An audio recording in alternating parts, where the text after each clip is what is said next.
Calvary കുന്നിൽ 3 ആണികളാൽ തറയ്ക്കപ്പെട്ട് കുരിശിൽ കിടന്ന് സ്വന്തം ജീവൻ ബലിയായി അർപ്പിച്ച ക്രിസ്തുവിന്റെ ഓർമ്മയ്ക്കായാണ് ക്രൈസ്തവർ ദുഃഖവെള്ളി ആചരിക്കുന്നത്.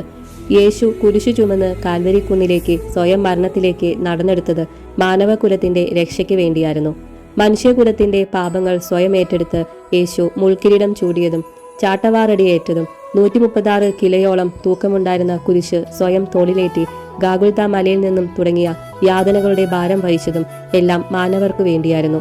യഹൂദരുടെ രാജാവായ നസ്രാനായ യേശു INRI എന്ന് പടയാളികൾ കളിയാക്കി എഴുതി യേശുവിന്റെ കുരിശിനു മുകളിൽ തൂക്കിയപ്പോഴും, ദാഹിച്ച് തൊണ്ട പറ്റിയപ്പോൾ കുടിക്കാൻ കയ്പുനീര് കൊടുത്തപ്പോഴും, കൂടെയുണ്ടായിരുന്ന ശിഷ്യൻ തന്നെ 30 വെള്ളിക്കാശിന് ഒറ്റിയപ്പോഴും ഒന്നും പറയാതെ സഹനത്തിന്റെയും ഇവർ ചെയ്യുന്നതെന്തെന്ന് ഇവർ അറിയുന്നില്ല, ദൈവമേ ഇവരോട് പൊറുക്കണമേ എന്ന പ്രാർത്ഥന ഉരുവിട്ടപ്പോഴും അവൻ തന്നെക്കുറിച്ച് അവലാതിപ്പെട്ടില്ല. അവസാനം മേഘങ്ങൾ സൂര്യനെ മറച്ച ഇരുണ്ട ഒരു വെള്ളിയാഴ്ച മനുഷ്യപുത്രൻ ഈ ലോകത്തിന്റെ പാപങ്ങൾക്കു വേണ്ടി കുരിശുമരണം വരിച്ചു.